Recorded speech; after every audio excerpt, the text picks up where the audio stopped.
तो नमस्कार दोस्तों, स्वागत है आप सभी का ऑनलाइन एडा फर्स्ट यूट्यूब चैनल पर। इस वीडियो में हम बात करेंगे यूपी SSC पीईटी परीक्षा की कट ऑफ के बारे में। इस कट ऑफ के वीडियो को देखने के बाद मुझे ऐसी उम्मीद है कि आपके मन के सारे सवालों के जवाब मिल जाएंगे। इससे पहले भी मैंने कट ऑफ के लिए वीडियोस बना दिए थे जिसमें आपको बहुत सारी जानकारी दे दी थी, लेकिन जो आप सभी के मन में सवाल था कॉन्सेप्ट को लेकर, गुना वाली कॉन्सेप्ट को लेकर, कितने गुना बुलाए जाएंगे, किस केस के अंदर कितनी कट ऑफ जाएगी, क्या क्या चीज़ें रहेंगी, जनरल ओबीसी SC ST आरक्षण आपको कैसे मिलेगा, और भी बहुत सारी ऐसी चीज़ें हैं कि इस वीडियो के अंदर अगर आप ध्यान से देखते हैं तो मुझे लगता है कि 100% आपको यहाँ से बेनिफिट मिलेगा। तो चलिए दोस्तों, वीडियो शुरू करते हैं। वीडियो को लाइक कर दें, साथ ही शेयर कर दें और चैनल को सब्सक्राइब करना बिल्कुल ना भूलें, जिससे कि आप सभी को इसी प्रकार की ऑथेंटिक जानकारियाँ मिलती रहें। बहुत सारे छात्रों के मन में एक सवाल था नॉर्मलाइजेशन को लेकर कि सर इससे नंबर प्लस होंगे कि नहीं। बिल्कुल प्लस होंगे, और इसका आपको जो परिणाम है वो आपके रिजल्ट में भी देखने के लिए मिलेगा, क्योंकि यहाँ पर आयोग की तरफ से नोटिफिकेशन में साफ शब्दों में कहा गया था कि नॉर्मलाइजेशन लागू किया जाएगा। किसी शिफ्ट का पेपर टफ रहता है, किसी का हार्ड रहता है, इसका फैसला तो फिलहाल आयोग को करना है। छात्रों की अलग अलग अपनी अपनी राय है। आपकी क्या राय है कमेंट करके अवश्य बताएं। वीडियो देखने के बाद में आपको क्या लगता है कट ऑफ के बारे में, इसको लेकर भी अपनी राय दें और साथ में लाइक का बटन तो अवश्य दबा दें। चलिए शुरू करते हैं।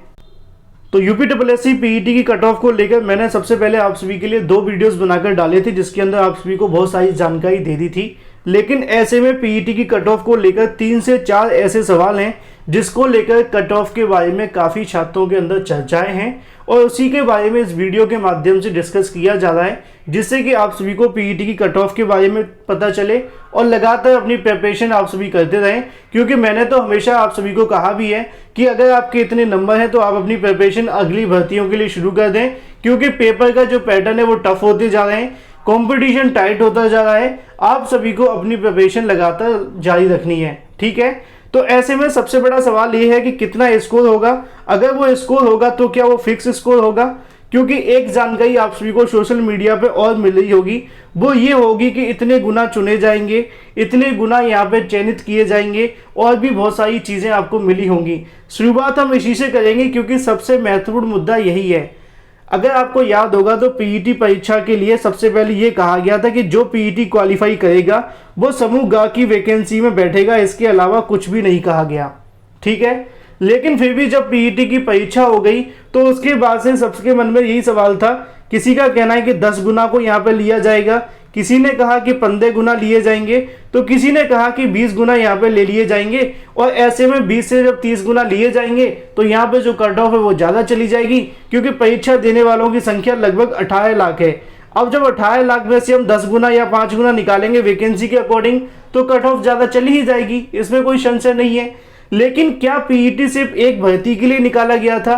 क्योंकि पीईटी कराने का जो मकसद था वो सिर्फ इतना नहीं था कि लेखपाल की वैकेंसी आएगी तो उसी में लागू हो जाएगा, फिर उसके बाद स्वास्थ्य कर्मी की वैकेंसी आएगी तो उसमें लागू हो जाएगा, फिर उसके बाद में कोई वैकेंसी 400 पदों पे आएगी तो 400 के हिसाब से 10 गुना निकालेंगे तो 4000 को क्वालिफाई करेंगे। नहीं, पीईटी का मतलब सिर्फ इतना है कि समूह ग की आगामी वैकेंसी के अंदर छात्रों को बैठने का मौका मिलेगा।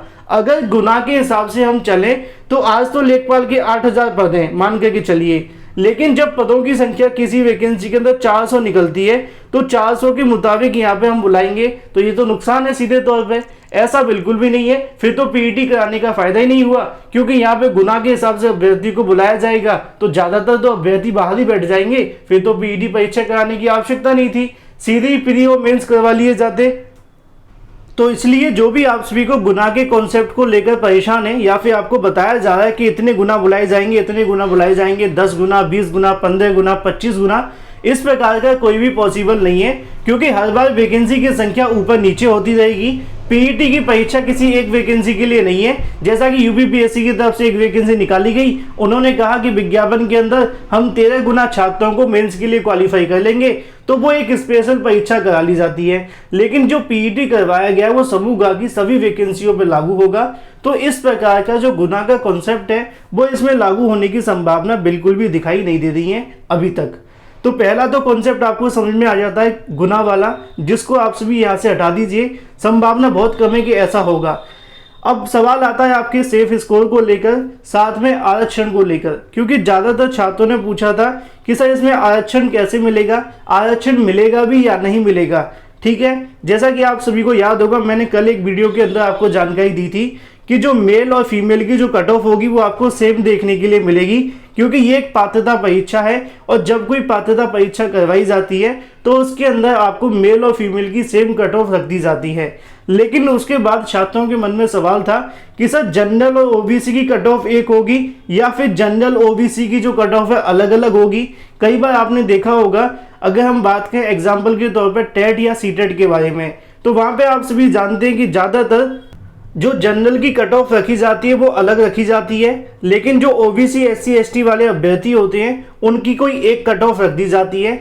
एग्जाम्पल के तौर पर 60% हम इनकी मान करके चलते हैं कि जनरल वाले छात्रों की रख दी जाए और ओबीसी एसटी वाले छात्रों की जो कट ऑफ रख दी जाएगी वो 55% रख दी जाएगी।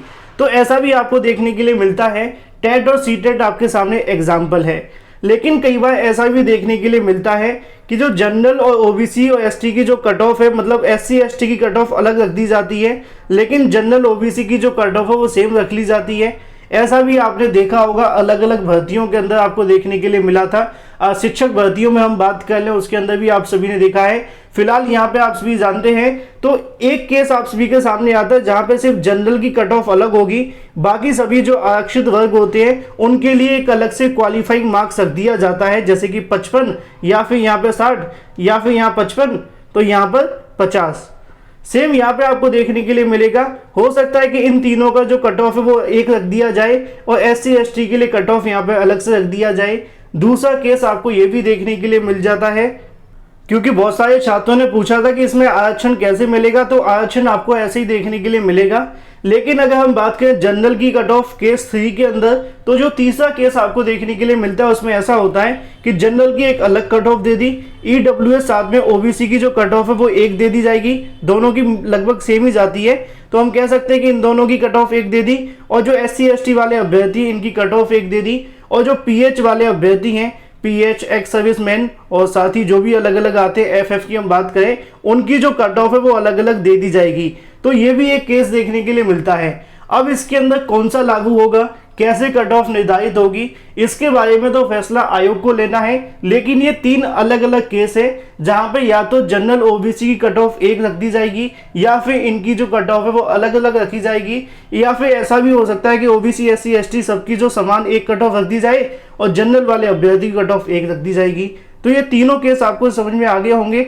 लेकिन अब आपके मन में सबसे बड़ा सवाल होगा कि सर इस भर्ती में कौन सी कट ऑफ लगाई जाएगी, पीईटी की हम बात करें तो ज़्यादा बेहतर है। तो इसके अंदर जो कट ऑफ लागू होने की ज़्यादा संभावना है वो यही होगी कि जनरल वाले छात्रों की अलग से कट ऑफ बना दी जाए, ईडब्ल्यूएस ओबीसी एसटी वाले छात्रों की जो कट ऑफ है वो एक रख दी जाएगी, या फिर हो सकता है कि इन दोनों की अलग से निकाल दी जाए।